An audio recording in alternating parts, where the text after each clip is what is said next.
Halo, perkenalkan, nama saya Justinus Enrico Febrian.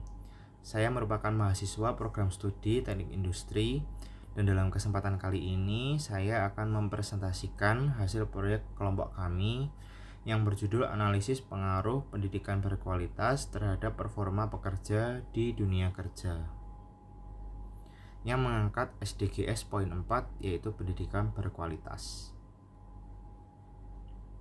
Pendidikan berkualitas menjadi fondasi dalam membangun sumber daya manusia yang kompetitif. Tetapi kenyataannya di Indonesia masih banyak lulusan yang mengalami kesenjangan keterampilan atau skill gap antara yang diajarkan di bangku kuliah dan dengan tuntutan di dunia kerja. Hal ini membuat banyak perusahaan harus memperhatikan atau memberikan pelatihan atau training ekstra untuk pengembangan tambahan agar pekerja bisa beradaptasi dan menunjukkan performa kerja yang baik dan berdampak bagi perusahaan atau industri. Dalam proyek ini kami merumuskan beberapa pertanyaan utama, yaitu 1. Mengapa fenomena skill gap masih sering terjadi di Indonesia? Yang kedua, sejauh mana pendidikan berkualitas mempengaruhi performa kerja karyawan? 3. Apa penyebab utama ketidaksesuaian antara kurikulum dan kebutuhan industri? 4. Bagaimana perusahaan menilai calon pendidikan calon karyawan? 5. Apa solusi yang bisa menjembatani gap ini?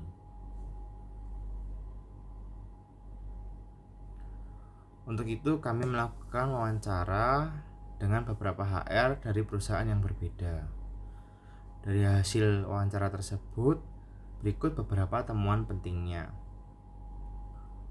Pendidikan formal membantu dari sisi pemahaman teori dan keterampilan dasar, tetapi soft skill dan adaptabilitas masih tetap menjadi kunci untuk keberhasilan para pekerja. Banyak lulusan yang kurang siap secara praktik dan harus masih dilatih ulang. Pelatihan internal dan pembelajaran sepanjang hayat atau long life learning sangatlah penting bagi para pekerja. Perusahaan mulai terbuka terhadap lulusan vokasi ataupun non-gelar. Yang penting mereka memiliki keterampilan untuk menghasilkan atau untuk berdampak bagi perusahaan atau industri.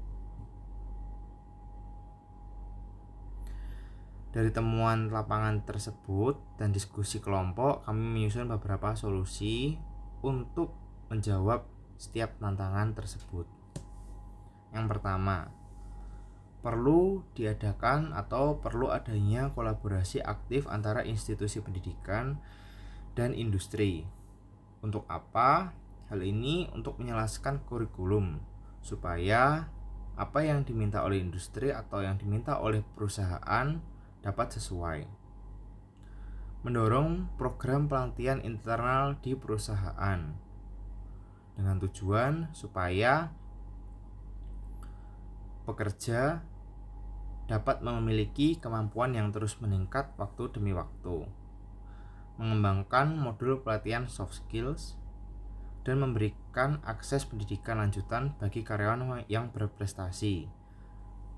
Bisa berupa subsidi kursus maupun beasiswa untuk melanjutkan pendidikan ke jenjang yang lebih tinggi. Lewat proyek ini saya menyadari bahwa pendidikan bukan hanya soal gelar saja, tetapi kemampuan untuk belajar, beradaptasi, dan menunjukkan kontribusi yang nyata di tempat kerja.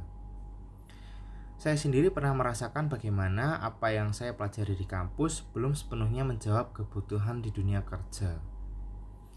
Pengalaman dari wawancara ini membawa atau membuka wawasan saya tentang pentingnya kerjasama antara pendidikan dan dunia industri. Saya juga termotivasi untuk terus mengembangkan diri di luar perkuliahan, baik melalui organisasi, pelatihan, dan pengalaman langsung. Hal tersebut harapannya akan menjadi bekal penting untuk menjadi tenaga kerja yang tangguh, adaptif, dan bermanfaat. Sebagai penutup, proyek ini menjadi kesempatan berharga untuk memahami bagaimana Pancasila dapat diimplementasikan atau diwujud nyatakan, terutama sila kelima, yaitu keadilan bagi seluruh rakyat Indonesia. Lewat perjuangan mewujudkan akses pendidikan berkualitas dan kesempatan kerja yang merata. Terima kasih atas perhatiannya.